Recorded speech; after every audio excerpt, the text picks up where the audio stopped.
વડોદરામાં સાયકલોથોનનું આયોજન કરવામાં આવ્યું હતું, જેમાં મોટી સંખ્યામાં સાયકલિસ્ટ જોડાયા હતા. વિશ્વભરમાં 3 જૂને ઇન્ટરનેશનલ સાયકલ ડે તરીકે ઉજવવામાં આવે છે. આ દિવસે વિશ્વભરમાં સાયકલોથોન યોજવામાં આવતી હોય છે, જ્યારે આજે વડોદરામાં અંગદાનની જનજાગૃતિ માટે સાયકલોથોનનું આયોજન કરવામાં આવ્યું હતું.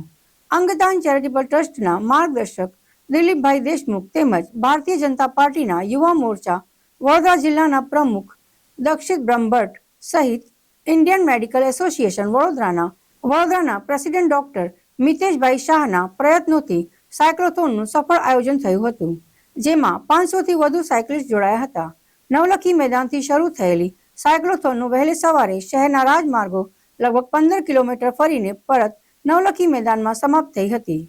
આ પ્રસંગે શહેર ભાજપ અધ્યક્ષ જયપ્રકાશ સોની, જિલ્લા ભાજપ અધ્યક્ષ રસિકભાઈ પ્રજાપતિ, ઇન્ડિયન મેડિકલ એસોસિએશનના મિતેશભાઈ શાહ સહિત સામાજિક અગ્રણીઓએ ગ્રીન ફ્લેગ ફરકાવીને સાયકલોથોનનું પ્રસ્થાન કરાવ્યું હતું. અંગદાન એ જ મહાદાન, અંગદાન એ જ જીવતદાન ઉક્તિને સાર્થક કરવા માટે આજે વડોદરા શહેરમાં સાયક્લોથોનનું આયોજન કરવામાં આવ્યું છે.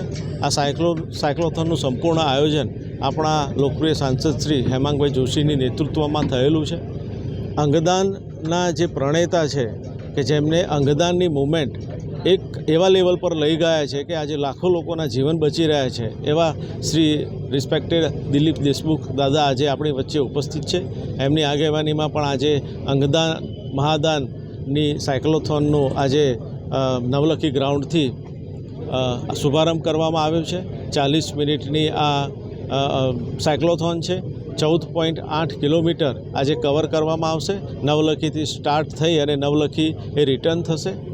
મુખ્ય હેતુ સાયક્લોથોનનો કે લોકોમાં અંગદાન વિશે જાગૃતતા ફેલાય, લોકોને અંગદાન શું છે અને અંગદાન કરવાથી કેટલા લોકોના જીવન બચી શકે એ ઉક્તિને સાર્થક કરવા માટે આખી જ આ સાયક્લોથોનનું આયોજન કરવામાં આવ્યું છે.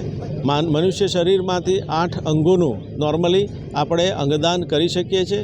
એમાંથી મુખ્યત્વે જે 5 અંગો છે જેના અંગદાનની ખૂબ જ અત્યારે જરૂર છે, જેનાથી લોકોના જીવન બચી શકે છે. એટલે લોકોમાં જાગૃતતા ફેલાવવા માટે અંગદાન એ મહાદાન અને અંગદાન એ જીવતદાન એ ઉક્તિને સાર્થક કરવા માટે આ સંપૂર્ણ સાયક્લોથોનનું આયોજન કરવામાં આવ્યું છે.